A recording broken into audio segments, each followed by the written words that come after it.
زب اسلامی حکومت راولم خو ما ته دا وښایه چې زه کم اسلامی حکومت راولم. دیوبندی اسلامی حکومت، بریلوی اسلامی حکومت، غیر مقلدی اسلامی حکومت، اهل تشیع والے اسلامی حکومت، که پنجپیریان والے اسلامی حکومت. ما ته دا خبر واضحه کې دا غي نه پس تاسو له اسلامی حکومت راول. غیر طبيعه سم ملاو شو، بانه وته ملاو شو. زه حیران یم چې دا مونږ د نظر شو او که مونږ سازش والو او که خپل دین تم په خپل اورو لګاو. څه چل شوی؟ نه د نظر شي نه سازش والیو. څه چلم کړه؟ اس گھر کو آگ لگ گئی، گھر کے چراغ سے دل کے پپولے جل اٹھے سینے کے داغ سے. دا پخپل هم دا چل کړه، تیلیم پخپل والے. خبره مې دا ذکر کوله چې یاد ساتي دو قسم خلق چې کله د امت زوال شروع شي نو دو قسم خلق هغه په معاشره کې پیدا کیږي.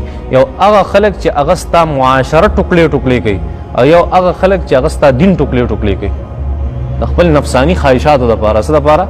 د خپل نفسانی خواهشاتو لپاره. دا اوس هم شته او دا مخکې مو او دا به بیا مي. الله جل شانو فرمای معاشرتی خو یو طرف تک ان الذين فرقوا دينهم وكانوا شيعا لست منهم في شيء. الله جل شانو فرمای کم خلق چې دین ټوکلې ټوکلې کوي او په دین کې لاري وباسي پیغمبره دا ستاره سره امتیان نه دي. څه نه دي؟ ستاره دي سره کار نشته، دي تا سره کار نشته. نور پکې سوي هنا خطرناک آیت مبارکه ده. ان الذين بشک اغه خلق فرقوا دينهم خپل دین ټوکلې ټوکلې کړي دي وکانو شیعا او دې ډلې ډلې جوړ شوي لست منهم فی شیء ته نه د دینه په هیڅ سیس کې د دې سره ستایي کار نشته. بیا الله جل شانو فرمای تا ته خبره او رسوله چې اتفاق او اتحاد او زمون دین هغه فرقه فرستی نه خوخی دا تبلیغ او دعوت ته وته کو اوس نه مني دا خلک ته په زور مکوا ته په زو انما امرهم الی الله. دې فیصله چاته پرېدا؟ الله جل شانو ته پرېدا. الله پوښ او دی پوښ هم خلک چې فرقې جوړې په دین اسلام. الله جل شانو دا حکم بیا الله جل شانو ثم ينبئهم بما كانوا يفعلون. الله جل شانو فرمای بیا به زدي ته وې مچ تاسو څه کول، څه چلم کړو زما د دین سره، زما د کتاب سره، زما د پیغمبر د سنت، زما دین خلکو ته ګران کړو. یو سوي او بل سوي، حالانکه ساده خبرې وي، صفا خبرې وي. الله جل شانو فرمای ان الذين فرقوا دينهم ان الذين بشك اغه خلق فرقوا دينهم چې هغه خپل دین ټوکلې ټوکلې کړي. یا دوه طرفونو ته اشاره کوي الله جل شانو په دې آیت فرقوا دینهم چې خپل دین ټوکلې ټوکلې کړي. نو مثال به طور مثال هم پیش کوي الله جل شانو، به طور تعلیم او دعوت هم پیش کوي الله جل شانو. به طور مثال څنګه پیش کوي؟ تاسو نو مخکې يهوديان او عیسایان تیر شوي. يهوديان د هغه کتاب یو تورات، حالانکه بیا مغي فرقې او دین ټوکلې ټوکلې کړو. تاسو نو مخکې یو ډله تیر شوي دا نصرانیان عیسایان، د هغه کتاب یو، د هغه پیغمبر یو، هغه بیا هم ټوکړې ټوکړې په فرقو کې تقسیم شوي. د دې سره ستاسو کار نشته، دې فکر مه کوئ پیغمبره. او دې امت ته الله جل شانه تعلیم ورکوي چې ان الذين فرقوا دينهم وكانوا شيعا لست منهم بشيء.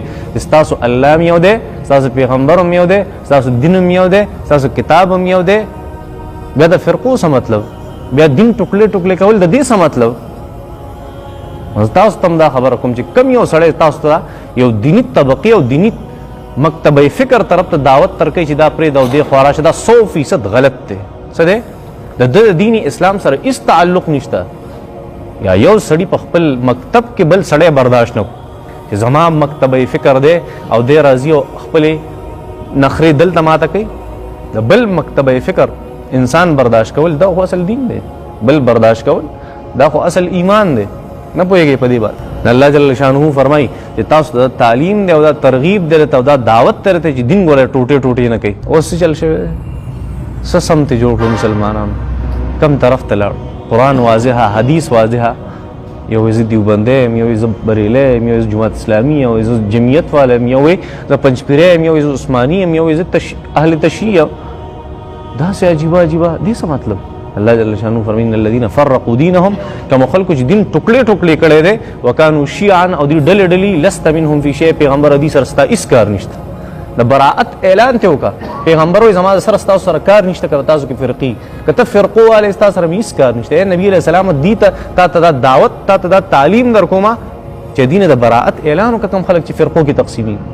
ان الذين فرقوا دينهم کم خلق چې خپل دین ټوکړې ټوکړې کړي دي وکانو شیعا او دې ډلې ډلې لست منهم تنیف منهم د دینه فی شیء پس کې انما امرهم الى الله دې فیصله الله تپرید ثم ينبئهم بما كانوا يفعلون الله جل شانه بیا دې خبر کې چې دې څه کول ښه بیا الله جل شانه فرمایي په ورپسې آیت مبارکه کې دین اسلام ډېر بهترین سيزو دین اسلام احکامات دا ډېر اوچت احکامات داسې احکامات چې من جاء بالحسنه فله عشر امثالها چې یو نیکی کړی دا الله جل شانه فرمایي زه ول یو پلس ورکو ومن جاء بالسيئه فلا يجزى الا مثلها الله جل شانه فرمایي کده چې ته ګناه کار کړي دا ګناه ول زه په یوه حسابو دین اسلام په دونه لوی یو سيزو تا هغه دین اسلام خلکو ته دونه ګران کوي نه نیکی کولای شي نه د بده هغه ته پته شته الله جل شانه د بده څه حکم ذکر کوي الله جل شانه په بده باندې څور کوي الله جل شانه په نیکه باندې څور خلکو موډ خراب کړي تا دین دې ټوټه ټوټه کړي نو من جاء بالحسنه الله جل شانه فرمایي چاچی